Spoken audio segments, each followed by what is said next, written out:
오늘 은혜 받으실 하나님의 말씀은 마태복음 10장 1절에서 10절 말씀입니다. 신약성경 15페이지입니다.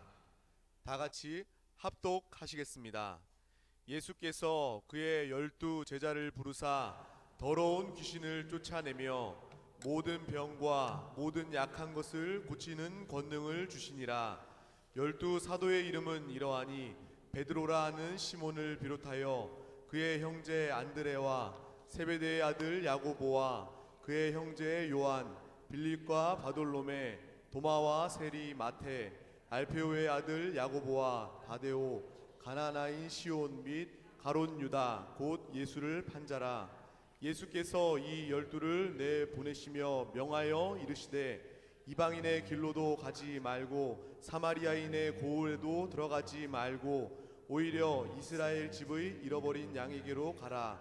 가면서 전파하여 말하되 천국이 가까이 왔다 하고 병든 자를 고치며 죽은 자를 살리며 나병 환자를 깨끗하게 하며 귀신을 쫓아내되 너희가 거저 받았으니 거저 주라.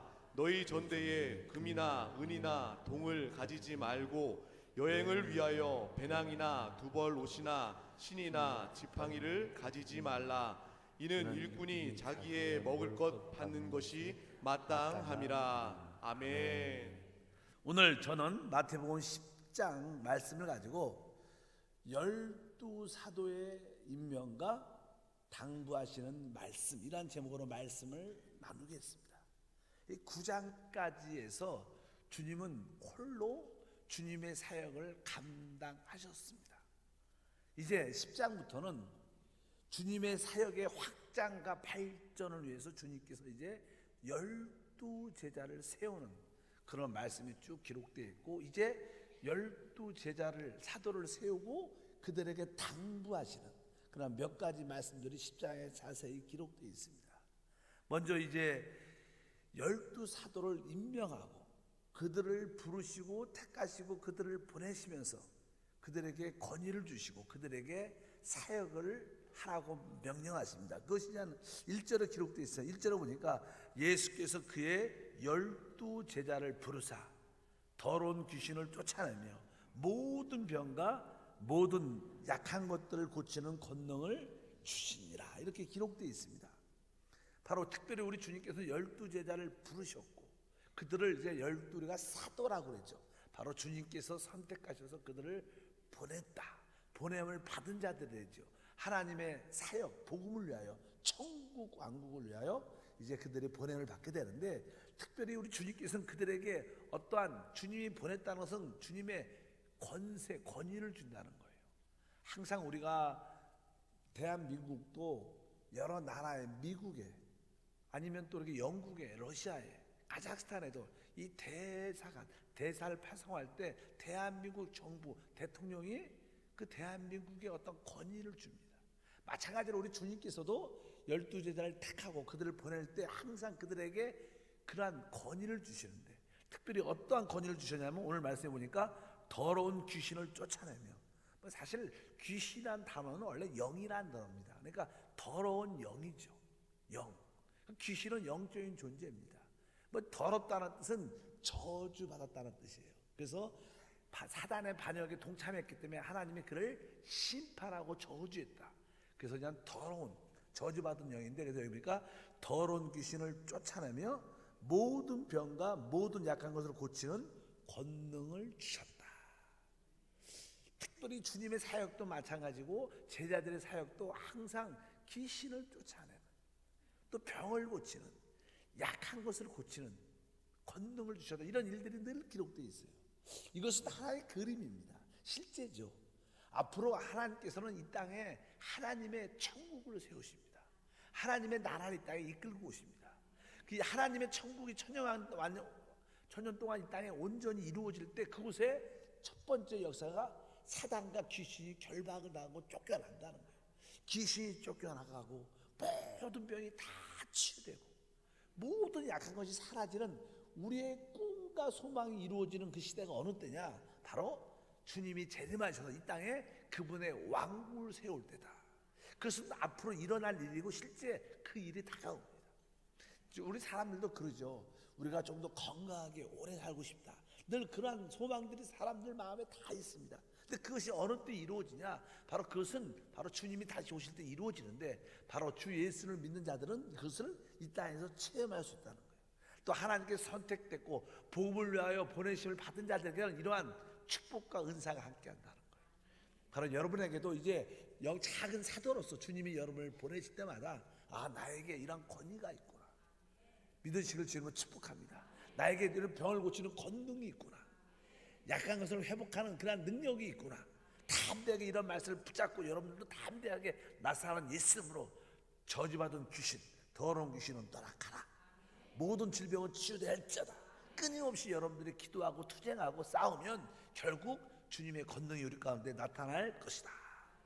그러면서 이제 2절부터 4절에 보면 12사도의 그 이름들이 쭉 기록되어 있어요. 여기 보니까 12사도의 이름은 이러하니 베드로 하는 시몬을 비롯하여 그의 형제 안드레와 세베대 아들 야고보와 그의 형제 요한. 여기를 쭉 읽어보면요, 두 사람씩 짝을 줘줍니다. 여기 보니까 베드로와 안드레, 또 야고보와 그의 형제 요한, 빌립과 바돌로메, 도마와 마테, 또 야고보와 다데오, 또 시몬과 가론 유다, 이렇게 둘씩 짝을 착착 져줍니다. 신앙에서 참 중요한 게요, 우리에겐 동력자가 필요한 거예요. 신앙은 홀로 설 수 있지 않습니다. 그래서 교회 안에서도 또 봉사부서 안에서도 우리는 이 짝을 짓는 그런 믿음의 형제 자매들이 있어야 돼요. 그래서 여러분들이 복음을 전하든 또 만약에 하나님 말씀을 공부하든 또 봉사를 하든 무엇을 하든지 좀 영적인 짝이 있어야 돼요. 짝이 있는 게 얼마나 행복한지. 또 내가 낙담되면 그가 나를 좀 세워주고, 또 그분이 낙담되면 내가 그를 좀 붙들어주고. 그러면서 우리는 뭐가 있어야 돼요? 영적인 동력자인 짝이 있어야 된다. 하나님은 짝을 좋아하시는 것 같아요. 왜냐하면 아담이 있었을 때 홀로 있는 것이 하나님 보시기에 좋지 않았기 때문에 그에게 배필을 만들어 주셨어요. 그리고 사람을 창조할 때도 보면요, 제 이게 손도 몇 개예요?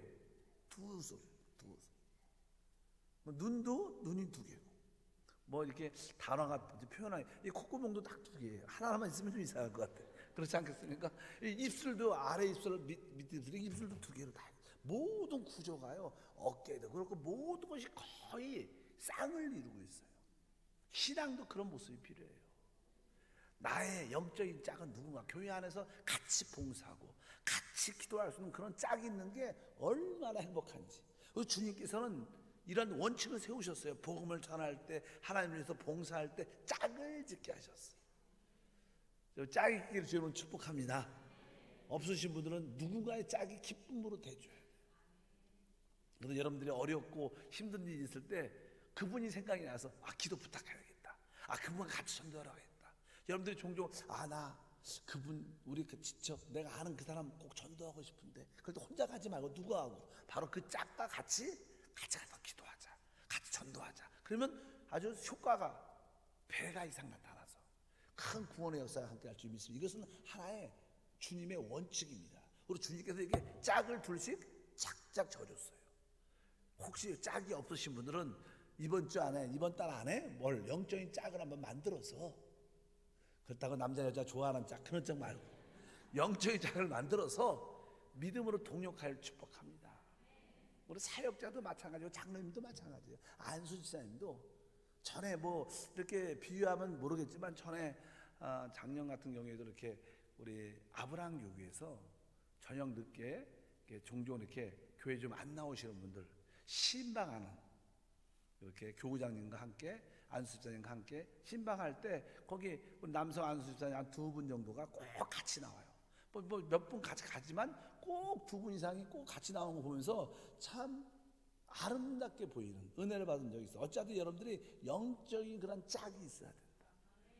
그게 여러분 신앙생활의 최고의 축복이 될 수 있을 것이다. 그래서 여러분들이 적극적으로 이 짝을 되려면 여러분들이 먼저 어떻게 좋은 짝이 돼줘야 돼요. 여러분 지금 다른 사람이 필요하는 적극적으로, 또 나의 육이 아니라 그 사람의 필요를 먼저 내가 채워주고, 그러나 요구하지 않는 그냥 기쁨을 해주는, 그러다 보면 자연스럽게 여러분의 짝을 하나님이 지어주셔서 신앙의 큰 축복을 주실 줄 믿습니다. 그래서 여러분들이 짝을 영적으로 갖는 것이 되게 중요하구나, 나도 여기에 감동을 받겠다. 뭐 지역장들이 다 친해야죠, 영적으로. 그러나 특별히 이렇게 지역장도 한두 명이 더 짝이 돼서 같이 전도하고 같이 신방하고 같이 봉사하고 이렇게 한다면 우리 교회가 좀 더 활동적이고 친근감이 있고 재미있고 은혜가 있는 그런 봉사가 될 걸 확신합니다. 이제 주님께서는 12사도를 딱 택하시고 그들에게 몇 가지 당부하는, 또 몇 가지 예언의 말씀을 쭉 해주십니다. 이제 첫 번째, 복음을 전할 때 너희는 이제 이방인에게 먼저 가지 말고 바로 이스라엘 백성 중에 잃어버린 양을 향해서 먼저 가라. 왜? 하나님은 먼저 이스라엘을 선택하셨어요. 먼저 선택한 그들에게 복음을 전하고 그들이 그 복음을 받아들이지 않는다면 그 복음이 이방인에게 가는 거예요. 먼저 일단은 바로 하나님이 선택한 하나님 백성들에게 복음을 전하는 것이 기본적인 원칙이다. 그래서 주님께서는 그렇게 말씀하죠. 5절과 6절 보니까 예수께서 이 12를 내보내시며 명하여 이르시되 이방인의 길로도 가지 말고 사마리아인의 고을에도 들어가지 말고 오히려 이스라엘 집에 잃어버린 양에게 가라. 그래서 먼저 우리도 복음을 증거할 때 먼저 우리 가족을 먼저 복음을 증거하는 그런 마음을 갖고, 가족 중에서 나는 끝까지 포기하려고 해야지만 가족과 친척 형제자매들은 먼저 지속적으로 해도 믿지 않으면 그 다음에 또 다른 분들의 복음을 전하지만 어쩌든지 하나님이 선택한 자들에게 복음이 증거되는 것이 우선적인 것을 우리가 기억해 보일 줄 믿습니다. 근데 이제 복음을 전할 때는 항상 주님께서 보내는 자들에게 주님의 뭘 줘요? 권위를 주시고 또 그분의 임재와 그분의 평강을 주시는 것을 믿으시길 바랍니다. 이제 복음을 전할 때 그냥 제자들에게 말씀하죠. 7절에 보니까 가면서 전파하여 말하되 천국이 가까이 왔다 하고, 천국에 가까이 왔다는 것은 왔다는 거야, 안 왔다는 거예요? 네? 가까이 왔다. 여기 보니까 가까이 왔다라고 이렇게 복음을 증거하라고 말했어요. 천국이 왔다는 거 안 왔다는 거예요? 근데 천국이란 단어는요, 지난번도 말씀했지만 천국은요 교회 시대부터가 천국이에요. 보통 한 전체적인 영원 전부터 영원 후까지 전체를 하나님의 나라라고 말합니다. 하나님의 나라, 하나님의 통치 안에 있다는 거예요. 하나님이 다스린다는 거예요. 맞죠? 뭐 영원 전부터 영원 후까지 모든 시간이 하나님의 다스림 안에 있습니다. 근데 특별히 그냥 그 하나님 나라 안에서 특별한 어떤 기간이 있어요. 기간적인. 바로 그것이 그냥 예수님께서 십자가에서 죽으시고 부활하시고 성령의 부어줌으로 교회가 탄생을 합니다. 그래서 이 교회가, 우리 주님께서도 이렇게 말씀하셔. 내가 바로 이 반석 위에 내 교회를 세우겠다. 그리고 나서 베드로에게 내가 너에게 천국 열쇠를 주겠다 이렇게 말해요. 그러니까 내가 이 반석 위에 내 교회를 세운다. 그리고 그 다음에 내가 베드로에게 천국 열쇠를 준다 말씀하니까 그러니까 이 교회라는 것이 뭐예요? 하나의 천국이라는 거예요. 그래서 사실 교회 시대부터 천년 왕국이 끝날 때 그 기간을 보통 우리가 천국이란 하늘의 통치를 받는다 그래서 천국이란 단어를 써요. 그 기간적인 그건 천국은 하나님의 나라죠. 근데 하나님 나라의 긴 기간 가운데 어떤 일부분, 바로 교회의 시작부터 천년 왕국이 끝날 때를 뭐라 그래요? 천국이란 하나님의 통치가 이루어지는 나라가 보통 씁니다. 근데 천국이 지금 알았죠. 왜? 예수님이 어떻게 죽으시고 부활하시고 성령이 부어짐으로 교회가 시작될 때 천국이 세워지는 거예요. 하나님 왕국이 세워지는 거예요. 그때부터냐는 시작이 되기 때문에 아직까지 주님이 죽지 않았죠. 그러니까 천국이 온 게 아니라 가까이 왔다고 말해요. 왜? 곧 조만간에 주님이 십자가의 죽음과 부활을 가질 것이다. 그래서 오늘 말씀에 천국이 가까이 왔다고 복음을 증거하라. 그래서 그 천국의 속성이 무엇이냐? 천국, 아까 말씀드렸죠. 천국은 교회 시대부터 천년 왕국이 끝날 때 천년 왕국에서 이루어진 일이 뭐예요? 아까 말해서 귀신이 쫓겨나가고, 거기는 귀신이 없습니다. 거기에는 질병도 없습니다. 거기에는 약함도 없습니다.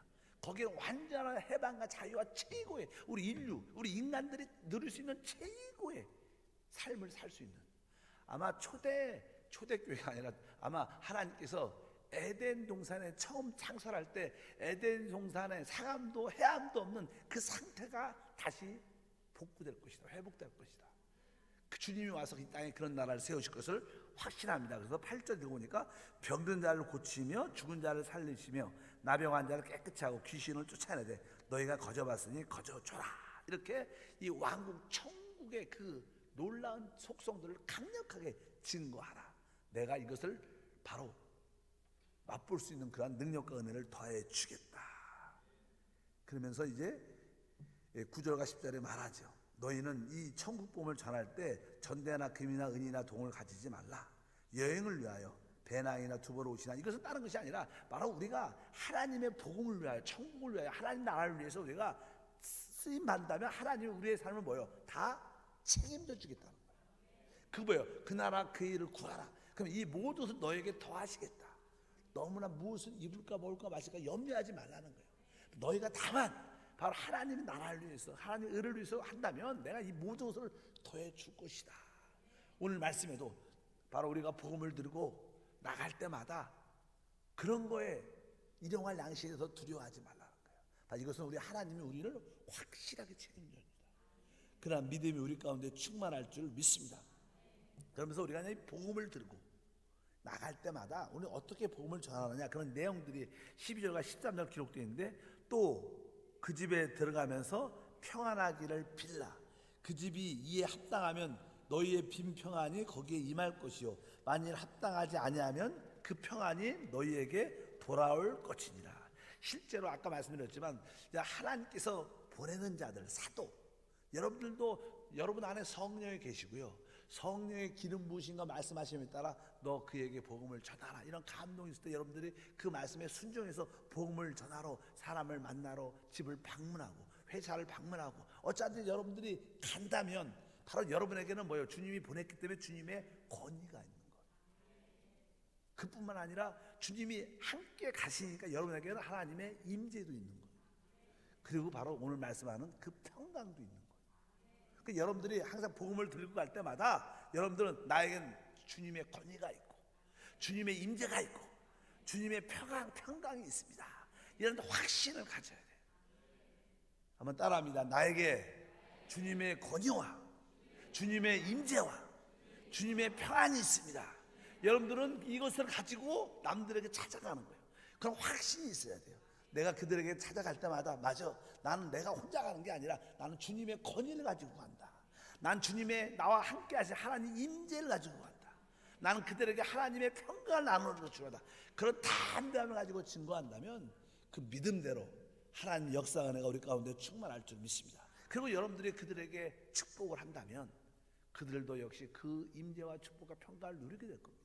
그러나 모든 사람이 받아들이지 않는다는 거예요. 하나님의 택한 자들은 영생을 주기로 작정한 자들은 여러분의 그 사랑에 수고에 하나님의 주님을 영접할 겁니다. 그러나 또 믿지 않는 사람도 참 많을 겁니다.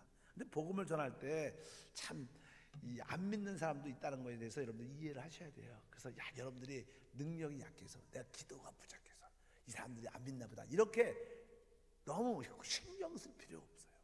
믿으시면 아멘. 우리는 종이기 때문에 주님의 명령에 순종해서 입술을 열고 하나님의 권위와 임재와 평강을 말할 뿐이지 구원하시는 분은 하나님이셔요. 그러니까 여러분들은 다만 입을 열고 외치고 선포하면 되는 것이지 안 믿으면 어떡할까 두려워할 필요가 없습니다. 그렇게 담대함을 가지고 입을 열게 주면 축복합니다. 만약에 믿지 않는 사람도 있죠. 믿지 않는 사람도 어떻게 될 것인가. 14절과 15절 읽어보니까 말하죠. 누구든지 너희를 영접하지 아니하고 너희 말을 듣지도 아니하거든 그 집이나 성에 나가 너희 발의 먼지를 털어버리라.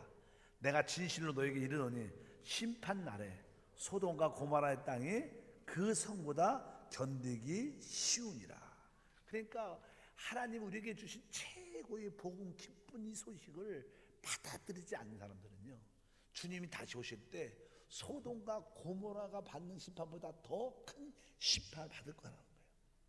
하나님께서 소돔과 고모라를 심판할 때는 그래도 하나님이 그들에게 회개하고 돌아올 수 있는 기회를 주기 위해서 심판한 거예요. 근데 이 복음을 받아들이지 않으면 다시는 기회가 없는 거예요. 영원한 불못에 던져서 끝이 있기 때문에. 그래서 분명히 우리가 알아야 될 줄 믿습니다.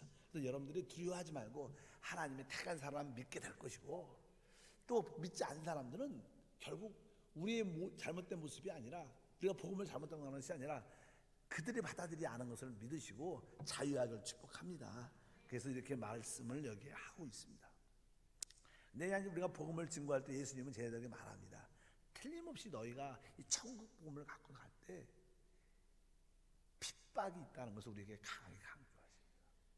그러니까 우리가 모든 일이 그냥 하나님이 계시니까, 아까 하나님 주님의 거지를 가지고, 주님의 임재를 가지고, 주님의 평화를 가지고 갈지라도 그럼 모든 것이 다 잘 될 거라 생각하면 그렇지 않답니다. 여러분, 우리 주님은요, 이 땅에 바로, 이 땅은 마귀가 탈취한 땅입니다. 이 세상의 임금은 마귀입니다. 그래서 이 땅은 마귀가 어쩌든 이 세상을 지키려고 노력하는데, 이런 이 땅에 하나님의 나라를 세우러 오니 마귀가 가만히 있겠어요? 당연하게 사람들을 부추겨서 핍박하게 돼 있어요. 그러니까 여러분들이 핍박받는 것은 당연하구나, 그런 마음을 가지셔야 돼요. 그럴 때 여러분들이 두려워하지 않을 줄 믿습니다.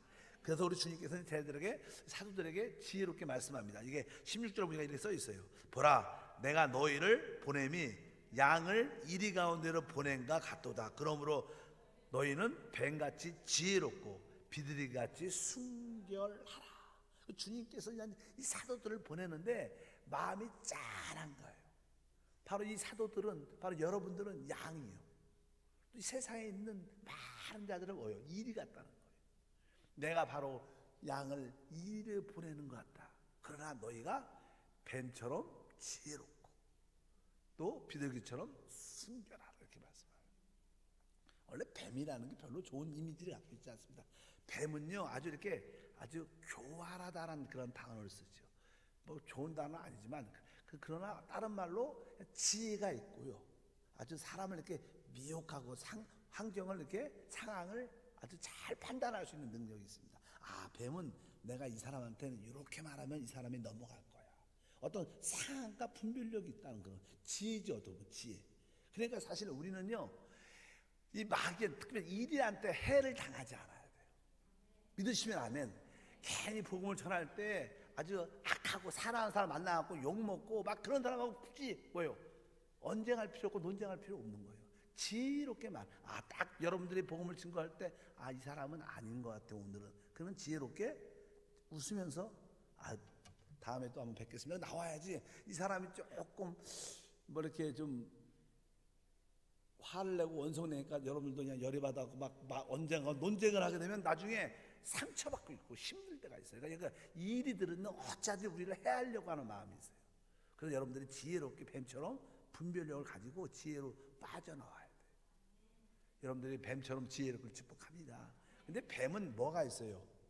독이 있죠. 그래서 뱀은 다른 사람을 해할 수 있는 문제를 일으키죠. 그래서 나는 뒤에 보니까 비둘기처럼 다른 사람한테 해를 주지 말라는 거예요. 우리는 이리들한테 해를 받지도 말아야 되고, 또 다른 사람한테 비둘기처럼 해를 줘서는 안 된다.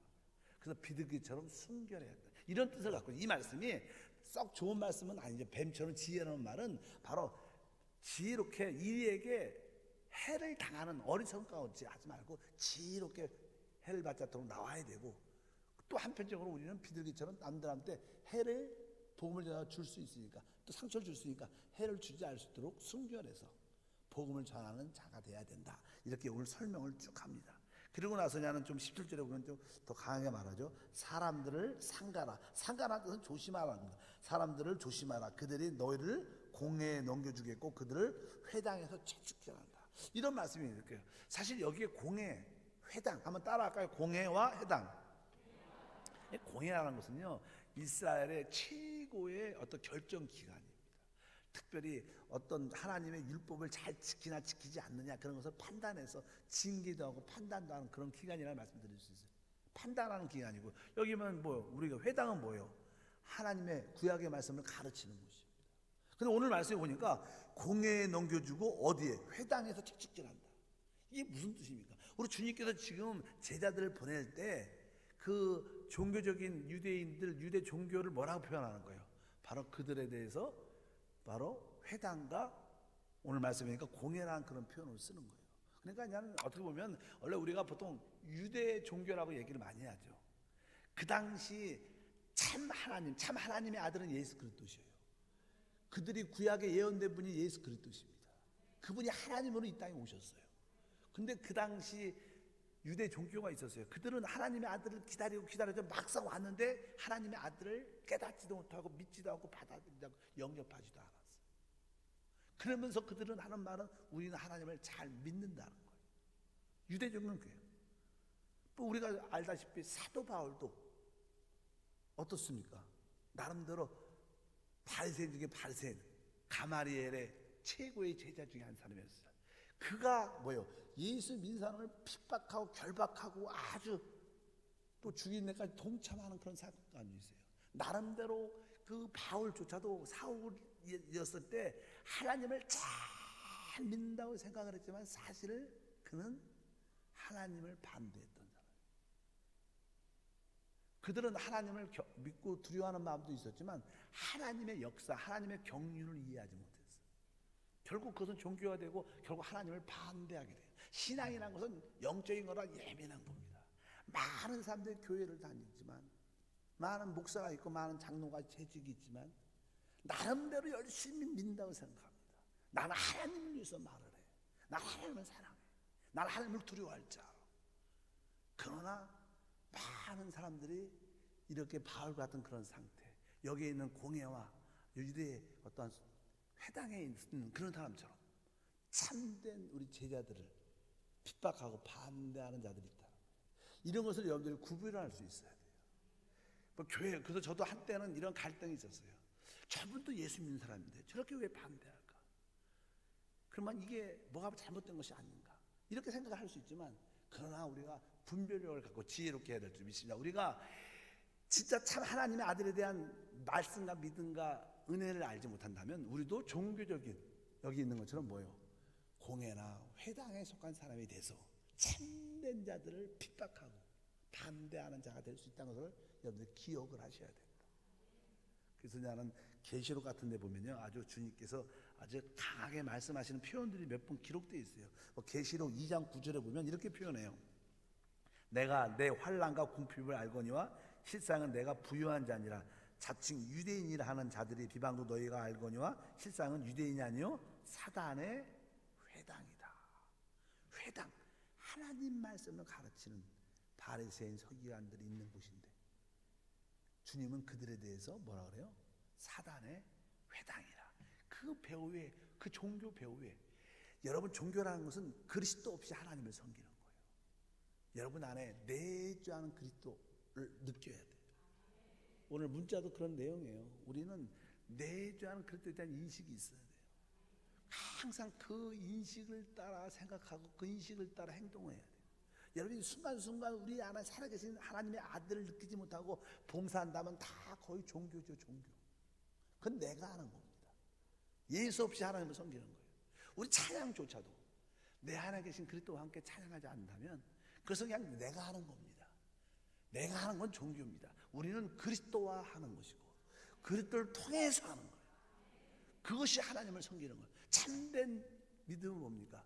그리스도를 통해서 하나님을 경배하는 거예요. 그냥 그리스도 없이 많은 사람이 나는 하나님을 두려워해요. 하나님을 믿습니다. 나 하나님을 사랑합니다. 그런 것조차도 종교가 될 수 있다는 것을 기억하십니다. 그래서 오늘 말씀에 바로 내가 내 환난과 궁핍을 알거냐 실상은 내가 부유한 자니라. 자칭 유대인이라 하는 자들의 비방도 알거냐. 교회 안에서도 내가 크리스찬인데, 내가 교회를 다니고 내 장로인데, 내 목사인데, 그렇게 많아 자칭 이런 사람들이 많죠. 그러나 실상 그들은 유대인이 아니라는 거예요. 그들은 사단의 뭐요? 회당이다. 이런 말을 들을 때마다 우리가 좀 내가 조심해야겠구나, 이런 어떤 경각심도 가져야 된다는 거예요. 제 말이 아니라 성경의 말 3장 계시록 9장도 그런 말 3장 9절이니까 보라 사단의 회당 곧 자칭 유대인이라 하나 그렇지 아니하고 거짓말하는 자 중에 며칠 내게 줘. 여기 그러니까 보라 사단의 회당 이렇게 이런 말씀이에요. 그러니까 참된 교회 안에 있는 참된 믿는 자들을 많은 교회 안에서도 핍박을 하는 거, 서로 사역자를 핍박하고 교육자는 교육자끼리 장로는 장로끼리 서로 막 핍박하고 막 대적하고 이런 것들이 알게 모르게 배후에 사단한테 속아서 한다는 거예요. 그것을 깨어 있어야 돼요. 사람과의 문제가 아니에요. 내 문제가 아니에요. 내 안에 붙어있는 귀신의 문제고 내 뒤에서 역사하는 악한 영의 문제지 사람과의 관계가 아니라 가정에서도 마찬가지야. 남편이 그렇게 싫은 거야. 그러니까 아내가 그렇게 싫은 거야. 왜? 그건 사람의 문제가 아니에요. 그 배우에서 그 미움의 영이 붙으니까, 악한 영이 붙으니까 그렇게 보이는 겁니다. 우리가 모든 사람에 대해서 사랑과 국률을 가져야 돼요. 그것이 바로 영적 전쟁의 시작인 줄 믿습니다. 우리 주님께서 오늘 이렇게 제자들에게 보내면서 이런 것을 너희가 경계하고 조심해야 된다. 그렇게 우리에게 주님이 주시는 하나님의 말씀인 줄 믿습니다. 18절 마태복음 10장 읽어보니까 또 너희가 나로 말미암아 총독들과 임금들 앞에 끌려가리니, 이것은 뭐냐면 뭐 총독과 임금들, 그러니까 이제 이 땅의 정치, 정부들이죠, 정부. 여러분 이 세상은요 사단이 왕이고 그 밑에 종속된 것이 어떤 나라와 국가들이죠, 대통령들이죠. 대통령 배후대에 다 정부에 있는 모든 사람들 배후에는 어둠의 영들이 다 붙잡고 있습니다. 그러니까 종종 이제 이 정부에서도 이 교회들을 핍박하죠. 우리 한국이 특별히 그냥 요즘에 이제는 이게 많이 이제는 여러분도 종종 신문에 많이 나요. 종교인들의 과세 이런 얘기가 많이 나요. 그런 것이 아주 우리 순복음교회는요 원래 세금을 냅니다. 일반 장로교회 같은 경우는 교회가 세금을 안 내요. 왜? 성직자의 개념이 강해갖고. 그러나 우리 여의도 순복음은 워낙 크고, 그러니까 조영기 목사님이 처음부터 교회가 커질 때부터 아예 교회의 모든 세금을 거의 다 내고, 우리 교회도 다 내고 있어요. 근데 많은 종교인들이 안 내죠. 그래서 나는 과세를 해야 된다 이런 얘기를 많이 하죠. 근데 사실 그것은 어떤 과세의 문제가 아니라 정부가 이 종교를 통제하겠다는 뜻을 가지고 있는 거예요. 돈 문제가, 세금 문제가 아니에요. 이것은 진짜 영적인 전쟁이에요. 그리고 언젠간 교회를 엎을 겁니다. 이 정부가 이 정부가 그렇다는 게 아니라 그 정부에 있는 사단이 그렇게 역사를 하는 거예요. 그들은 그런 걸 하는 걸 조차를 모르지만, 왜? 사단에 대한 인식이 약하니까. 그런 어둠의 영들이 그것을 하고 있다는 것을 여러분들이 기억하셔야 된다. 어쩐지 교회는 우리 순수성과 믿음을 지키고 지켜야 된다. 정부가 한다고 해서 모든 걸 다 반대하고 받아들이는 것이 아닙니다. 반대할 필요도 없고요, 받아들이는 것도 아니라 우리는 복음의 신실, 믿음의 신실은 지킬 건 지켜야 된다.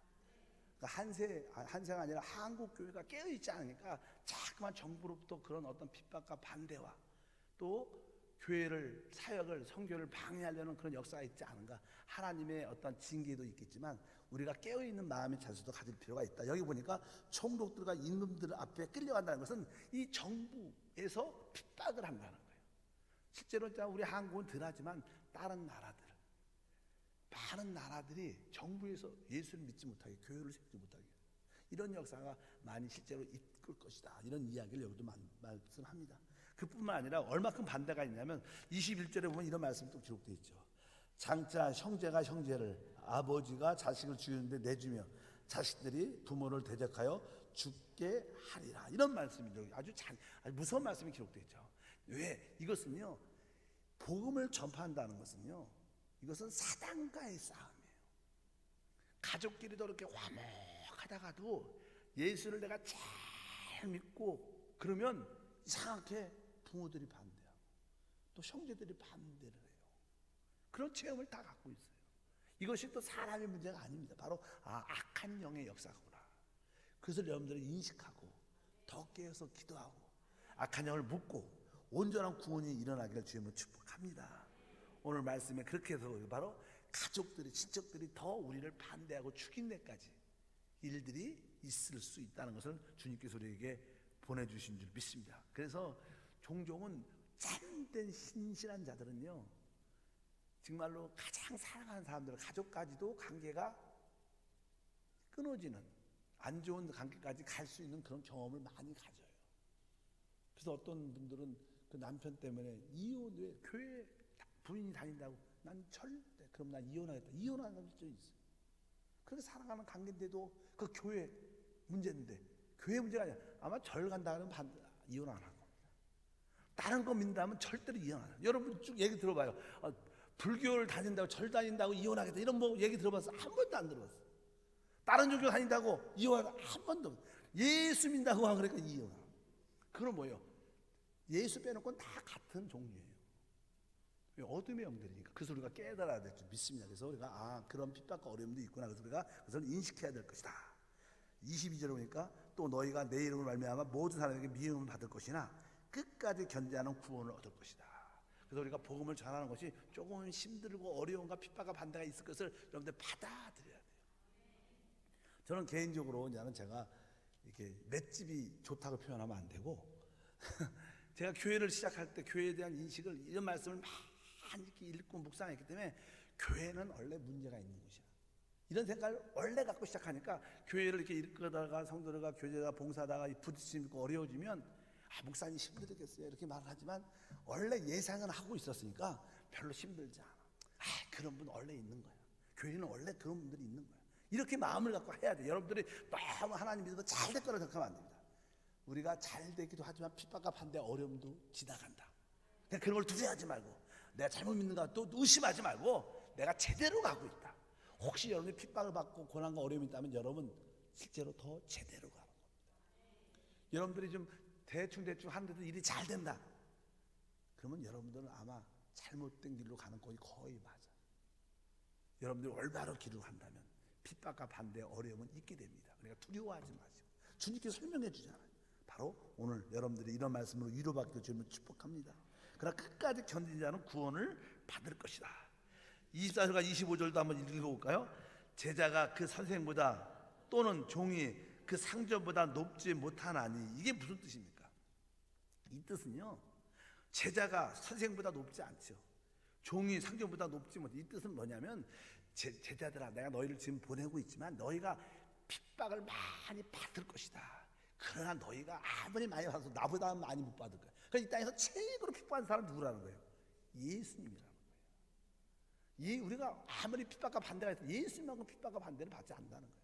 이런 뜻으로 그냥 그 말씀을 써놨습니다. 제자가 그 선생보다 또 종이 그 상전보다 높지 못한다. 그러니까 우리에게 핍박과 반대가 있어도 예수님이 당한 핍박과 반대에 비교할 수 없다. 그러니까 너무 염려하지 말고 세상이 나를 싫어해서 하는 거니까 그렇게 알고 있어라 이렇게 주님이 말씀하십니다. 그러면서 우리에게 위로의 말씀 또 경고의 말씀을 주시는데 그게 26절과 28절 다 같이 읽겠습니다. 그런즉 그들을 두려워하지 말라. 몸은 죽여도 영혼을 능히 죽이지 못하는 자들을 두려워하지 말고 오직 몸과 영혼을 능히 지옥에서 멸할 수 있는 이를 두려워하라. 세상에서 주는 반대와 핍박은 고작 우리를 마지막 죽음, 순교까지 육신의 죽음까지 끝낼 수 있을 겁니다. 세상에서. 그러나 우리에게는 영과 혼도 있고 영원한 시대도 있습니다.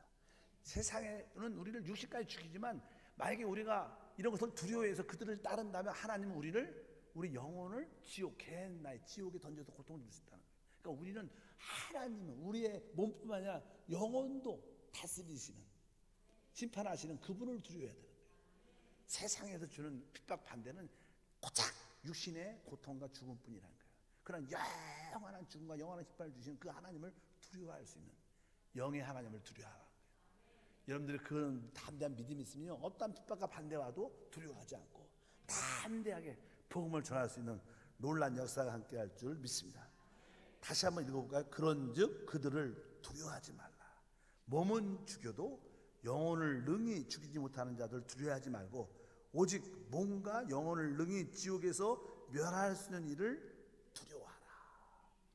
바로 그분이 바로 하나님의 심판주로 주신 주 예수 그리스도이신 줄 믿습니다. 우리가 주 예수님의 그 심판을 두려워할 수 있는 마음이 우리 안에 있어야 된다.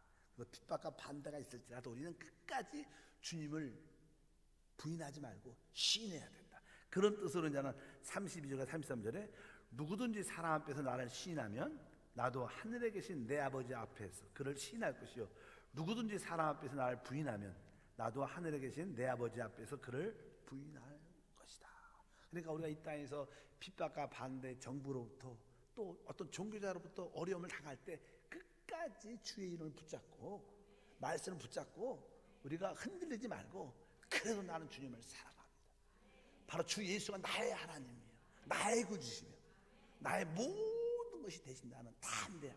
내가 친척과 명예와 재물을 다 잃어버려도 주님의 나라는 영원합니다. 이렇게 여러분들이 담대히 고백하면 여러분들은 다음 이 시대와 영원한 최고의 보장과 축복이 있을 것이다.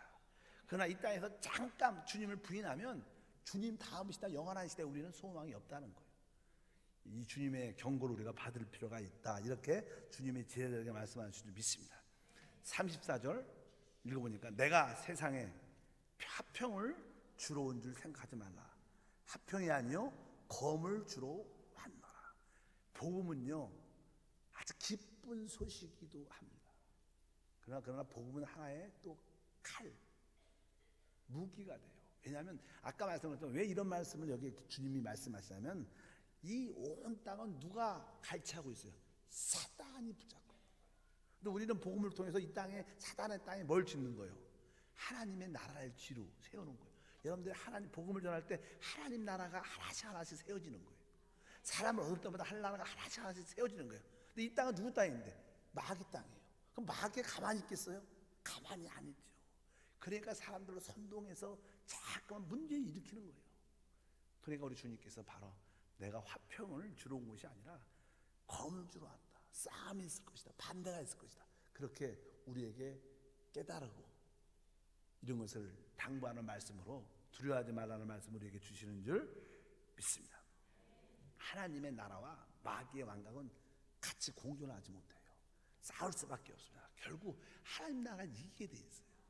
처음에는 그들의 숫자가 많아서 이 땅에서 그들의 뜻대로 되는 것 같지만 결국 우리의 기도와 우리의 헌신을 통해서 하늘나라가 더 왕성해져. 주님은 처음에 혼자 복음을 전했지만 이제 12이 되고 70인이 되고 수만 명이 되고 또 여러분과 저도 되는 최고의 역사가 우리 가운데 이루어지는 줄 믿습니다. 또 같은 의미로 그렇게 써 있어요. 뭐 35절과 36절에 내가 온 것은 사람이 그 아버지와 딸이 어머니와 며느리가 시어머니와 부하게 하려 함이니 사람의 원수가 자기 집안의 식구라. 이것은 영적 전쟁이기 때문에 그렇다는 거예요.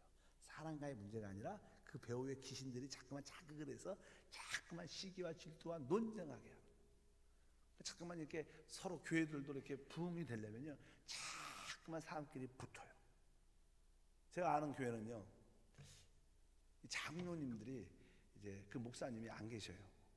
그래서 그냥 목사님을 새로 이렇게 모셔와야 되는데 이 장로님들이 이제 새로운 목사님을 모시려면 장로님들이 보통 우리 총회 헌법에 의하면 3분의 이상이 이렇게 가결이 돼서 우리 이 목사님 3분의 이상 우리가 원한다. 그러면 그냥 그분을 이렇게 초청한 다음에 그냥 모든 성도들과 투표를 해갖고 담임 목사가 이렇게 청빙을 하게 되는 거예요.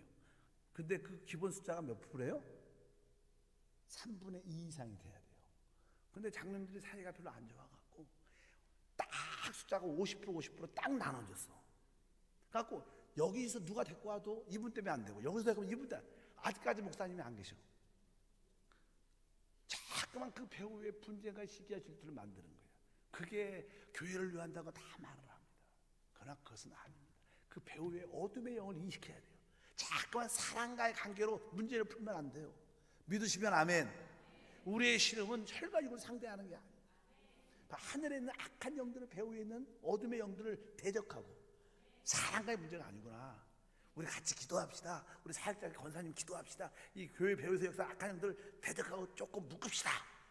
그래서 여러분들 기도할 때 나사는 예수님으로 한세교회 배후에서 역사하는 어둠의 영, 악한 영, 미혹은 결박을 받고 떠나갈지어다. 이런 기도를 끊임없이 하면 금방 효과가 안 나타나요. 그러나 시간이 한 달이 지나고 3개월이 지나고 6개월이 지나고 1년이 지나면요 어느새 어둠의 영이 쫙 거치면서 하늘 보좌와 우리 교회가 직통으로 연결돼서 생수의 축복이 막 흘러 들어오는 거예요. 그게 뭐 하루아침에 왜 그동안 귀신들이 오래 붙잡고 있었기 때문에 그게 금방 걷어지지 않습니다. 흔들리지 말고 끊임없이 기도해요. 어둠의 영을 대적하고 쫓아내는 묶는 기도를 끝까지 하시길 바랍니다. 그럼 결국 아까 여기에 뭐 가정에 뭐 시어머니야 며느리가 이런 얘기가 쭉 나오지만 나중에는 진짜 영적인 사랑이 돼서 진짜 시어머니가 자기 어머니보다 더 가깝고 며느리가 자기 딸보다 더 이쁜 행복한 자유와 해방의 축복 가정도 된다는 거예요. 그것을 여러분들이 누리기를 축복합니다. 그것을 여러분들이 깨달아야 될 것이다. 그럼 어떻게 우리가 주님을 따를 수 있는가? 아직 여기 마태복음은 천국복음이니까 좀 공부를 쭉 하다 보면 말씀이 셉니다. 그러니까 여러분들이 이렇게 세서 어떻게 살아? 이렇게 어쩌고 쫓아가? 이런 스트레스를 받지 말고 성령이 그냥 믿음이 커지면 잘 될 걸 믿으세요. 여러분들이 하려면 스트레스를 받지만 성령이 하시면 자유와 해방이 함께 할 걸 믿으시기 바랍니다. 겁먹지 말고 막 사람들이 겁을 먹죠. 너무 센 말씀을 주면 답답해. 난 안 되는데 이런 생각하는 거예요. 그런 걱정하지 말고 그냥 내가 해야겠다. 나는 안 된다 생각하지 말고 그냥 내 안에 계신 주 예수, 주 예수, 그냥 예수를 부르세요. 한다 못한다 잘한다 안 된다 이런 생각도 하지 말고 그냥 주 예수를 부르다 보면 어느새 되어 있어요. 왜? 그분이 하시는 거예요. 그렇게 될 거로 확신합니다. 그럼 어떻게 우리가 주님을 따르는가? 우리 주님은 이렇게 세게 말씀하셔요. 37절 읽어보세요. 아버지나 어머니를 나보다 더 사랑하는 자는 내게 합당하지 아니하고 아들이나 딸을 나보다 더 사랑하는 자도 내게 합당하지 아니하며. 제가 한 말이 아니라 주님이 말씀하시는 뭐라 그래요? 아버지나 어머니를 나보다 더 사랑하는 내게. 우리는 하나님한테 주님한테 합당한 자가 돼야 돼. 사실 주님만이 우리가 합당하게 사랑할 수 있는 사람이고요. 그분은 진짜로 합당한 분이셔요. 우리 그분은 존경받기도 합당한 분이시고요. 우리는 그렇지 않죠. 우리는 부족하죠. 그러나 진짜 우리 주님만은 그렇기 때문에 주님보다 어떤 것이 높아서는 안 된다는 거예요. 부모나 자식도 우리 주님보다 높아서는 안 된다. 그분만이 합당하기 때문에 그분이 첫 번째가 되셔야 된다는 거예요. 이 말씀은 그렇게 써 있습니다. 그러니까 아들이나 딸을 나보다도 더 사랑하는 자는 내게도 합당치 아니하며. 근데 사실 사람은 애정, 사랑 때문에 삽니다. 제가 봐도 늘 TV나 책이나 모든 게 사랑 이야기인데 그 사랑에 울고 사랑에 기뻐하고 사랑에 상처받고 그러는데 그래서 자식을 사랑하고 부모를 사랑하고 남편과 아내를 사랑하고 돈을 사랑 때문에 사는데 진짜 우리 오늘 말씀이 뭐예요? 진짜 합당한 사랑은 주님을 사랑하는 게 올바른 거예요. 그 외의 사랑은 두세 번째는 괜찮습니다. 그러니까 첫 번째가 돼서는 절대로 하나님이 기뻐하지 않는다. 그렇다면 여러분들은 합당한 사람인가? 한번 따라합니다. 나는 합당한 사람인가? 대답도 하시길 바랍니다. 나는 주님이 볼 때 합당한 사람인가? 오늘 말씀하죠.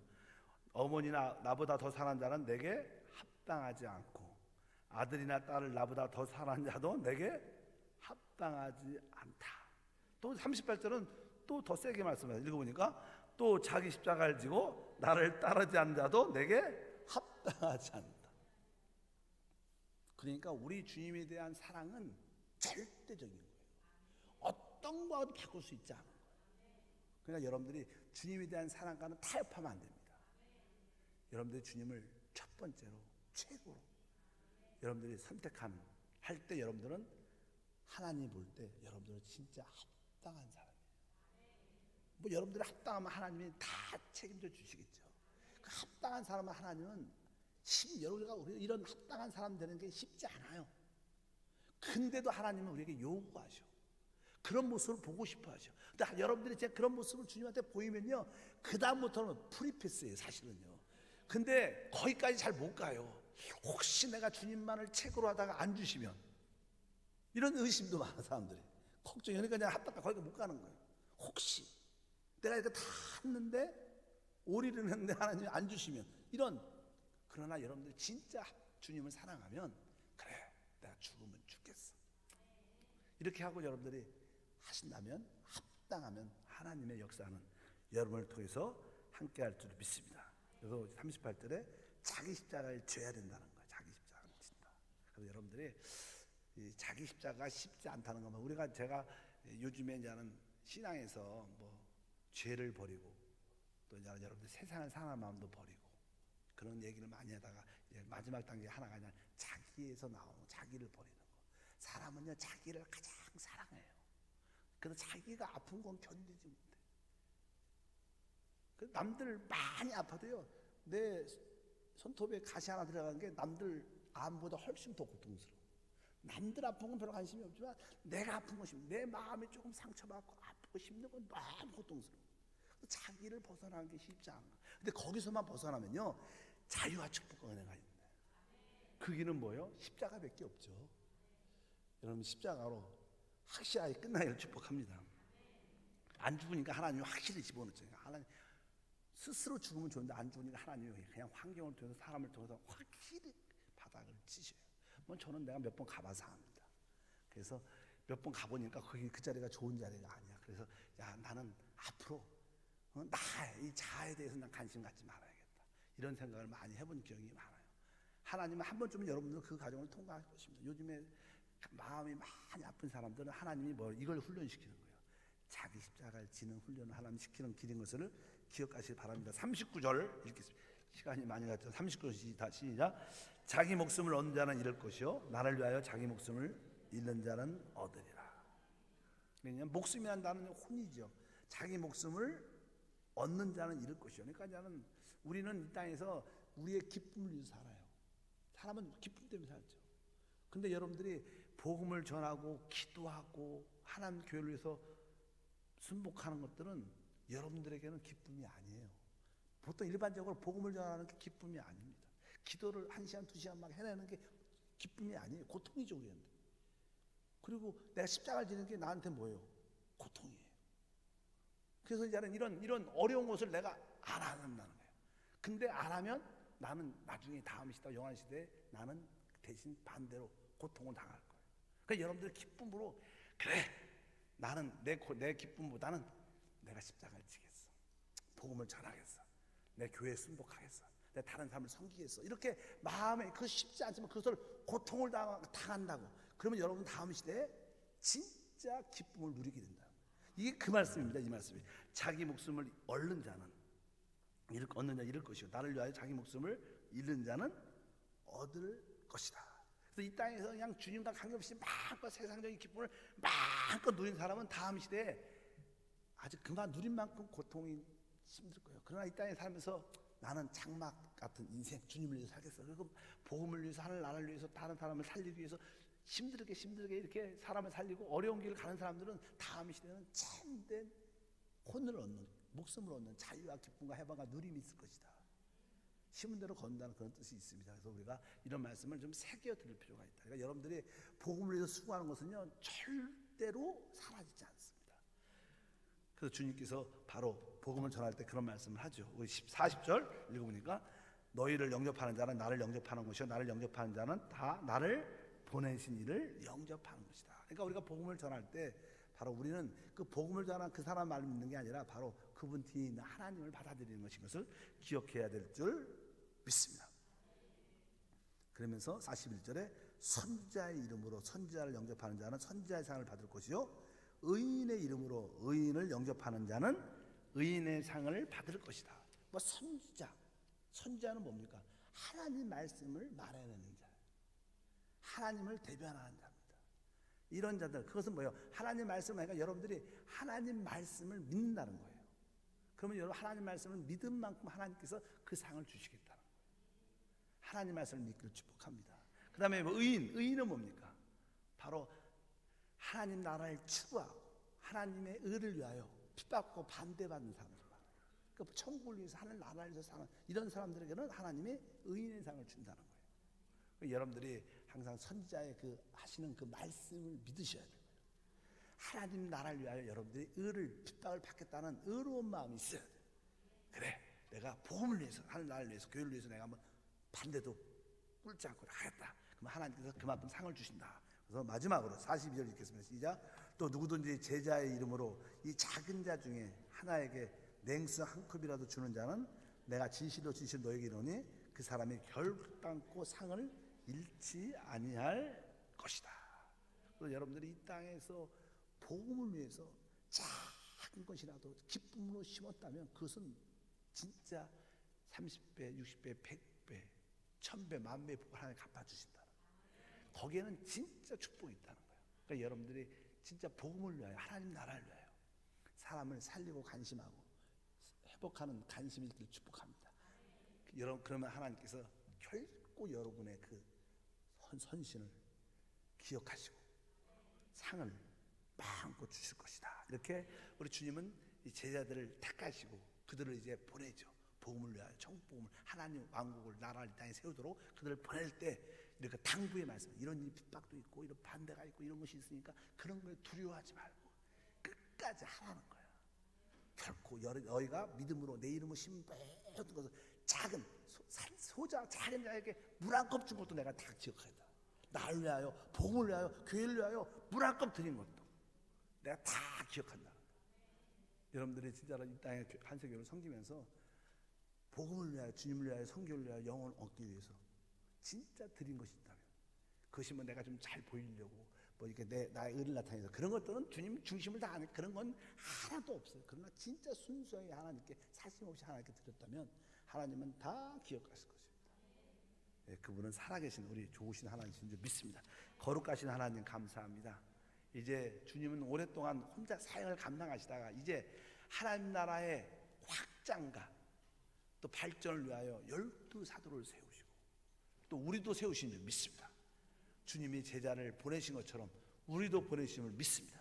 오늘 말씀을 받아들여 주님의 그 주신 그 사명을 기쁨으로 받아들이고 또 복음을 증거할 때 하나님 우리에게 당부하신 또 격려와 위로도 받게 하시고 또 반대자에 대한 어떠한 핍박도 다 이겨내는 길도 깨닫게 도와주셔서 하나님께 영광 돌리는 삶이 될 수 있도록 은혜를 베풀어 주시옵소서. 주 예수 이름으로 기도합나이다. 아멘.